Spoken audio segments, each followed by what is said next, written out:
Terdakwa Heriandi membantah telah terlibat melakukan tindak pidana suap penerimaan mahasiswa baru atau PMB Unila bersama-sama dengan terdakwa Profesor Karomani. Hal itu karena dirinya meyakini tidak terbukti secara bersama-sama dengan terdakwa Karomani menerima sejumlah uang dalam PMB Unila. Penasihat hukum Heriandi, Sopian Sitepu mengatakan, keliru jika penuntut mengatakan adanya penyertaan dalam perkara Profesor Karomani dengan terdakwa satu Heriandi. Karena terdakwa mendapat mandat untuk memimpin rapat titipan para dekan, bukan berkenaan penerimaan uang, tidak terpenuhi unsur pasal 55 ayat 1 ke 1 KUHP. Sopian juga menegaskan kliennya diyakini tidak terbukti memenuhi unsur pasal 65 ayat 1 KUHP tentang konkursus realis atau adanya dua perbuatan kejahatan dilakukan oleh pelaku yang masing-masing berdiri sendiri. Pasalnya, dalam fakta persidangan kliennya hanya didakwa dalam tindak pidana sejenis yaitu, tindak pidana suap menyuap yang diatur dalam pasal 12 huruf B atau pasal 11 Undang-Undang Tindak Pidana Korupsi. Alhasil, penyidik dan penuntut umum KPK disebut tidak berwenang melakukan penyidikan dan penuntutan terhadap Heriandi. Sopian menjelaskan kliennya lebih tepat diterapkan pasal 11 karena berdasarkan surat tuntutan JPU KPK perbuatan kliennya secara umum dinyatakan memiliki kewenangan dalam penentuan PMB sehingga tidak memenuhi pasal 12 huruf B. Dirinya pun memohon majelis hakim agar mempertimbangkan penerapan pasal terhadap sang klien. Terlebih, terdakwa Heriandi merupakan kepala keluarga. Selaku ASN belum pernah mendapatkan sanksi, hingga belum pernah dipidana.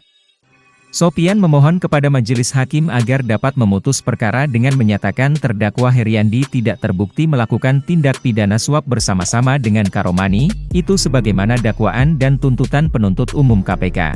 Termasuk menyatakan terdakwa Heriandi tidak dapat didakwa dan dituntut dengan pasal 65 KUHP, dikarenakan perbuatan penerimaan uang 630 juta dalam jalur SBMPTN dan 150 juta jalur SMMPTN Mandiri. Ia menambahkan, ini merupakan perbuatan sejenis, namun bukan kejahatan yang berbeda. Kemudian menyatakan terdakwa Heriandi lebih tepat dikenakan pasal 11 Undang-Undang Nomor 31 Tahun 1999 sebagaimana telah dirubah dengan Undang-Undang Nomor 20 Tahun 2001 tentang Pemberantasan Tindak Pidana Korupsi. Terdakwa Karomani. Dari awal sudah kita kemukakan bahwa persidangan ini harus dipisah. Kenapa? Karena perbuatan terdakwa satu dengan terdakwa lain tidak ada satupun irisan sebagaimana disebutkan dalam pasal 55. Pasal 55 itu harus tegas untuk mewujudkan suatu secara barbaid atau perbuatan pidana bisa dilakukan oleh beberapa orang. Tapi ada sesuatu pertalian itu dari sisi dogma, doktrin, jurisprudensi atau pelandasan filosofis tidak ada hubungan perbuatan antara terdakwa Heriandi dan Karomani. Menurut 143 KUHP harus dibebaskan. Artinya analisis yuridis kita penetapan pasal 55 itu di sini kurang tepat gitu ya? Bukan tidak tepat. Tidak tepat. Tidak tepat. Ikut sertaannya ya, Bang. Iya, tidak tepat. Berbeda, terpisah.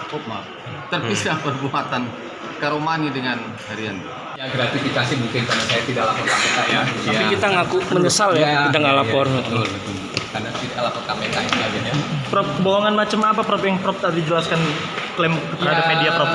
Seolah-olah ada tarif segala macam itu kan nggak ada. Jadi program sukarela ya yang mau berinvestasi tidak fungsional. Kecuali orang-orang yang mengatasnamakan saya itu di luar tanggung jawab saya. Barangkali ada orang yang di luar saya mengatakan hal seperti itu, tarif itu tidak kaitan dengan saya, itu tanggung jawab mereka. Silakan KPK dalami yang kayak gitu. Dalami aset usaha, ya silakan. Dan lain-lainnya Prof. Kalau ada yang mengatasnamakan rekor, silakan.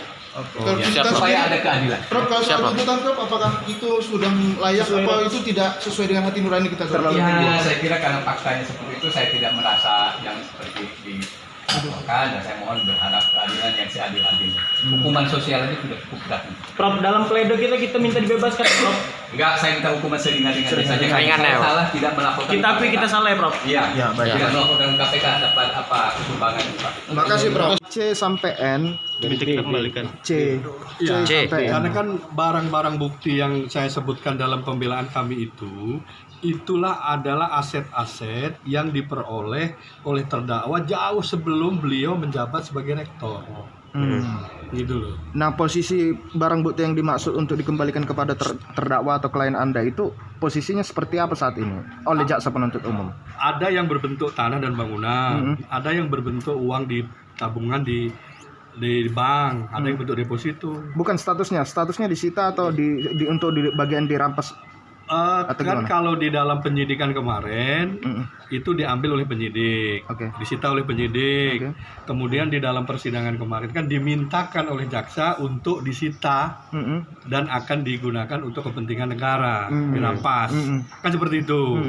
Nah, kami keberatan. Kenapa?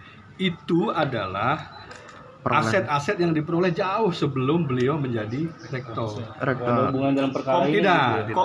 kumulatif nominal aset yang kita minta untuk balikan itu berapa, Bang, kira-kira? Ya kalau dinilai dari Apresial. nilai angkanya, yaitu lebih kurang ya ada 5 miliaran. Karena kan kayak tanah rumah yang di Kedaton, bahkan rumah yang sekarang ditepati itu kan sebagian juga kita minjem dengan bank, gitu loh pembangunannya. Jadi kalau uang yang hasil PMB dalam bahasa kita, bahasa terdakwa saya katakan itu infak, itu kan udah dilarikan ke LNC semua ya, berikut dengan perabotan segala macam. Perabotannya. Nah kalau itu ya silahkan aja gitu. Nah, emang kalau rumah yang di Jalan Komarudin nomor berapa itu? Nomor 8. Nomor 8 itu statusnya saat ini sebagai apa? Karena kita belum tahu ini. Dia apa? Disita, dirampas. Dimintakan oleh jaksa untuk disita. Tanah berikut bangunannya. Iya, dimintakan oleh jaksa untuk disita. Nah, makanya kita keberatannya kan di situ. Dari Bandar Lampung, Andrius Martogi, Kupas TV melaporkan.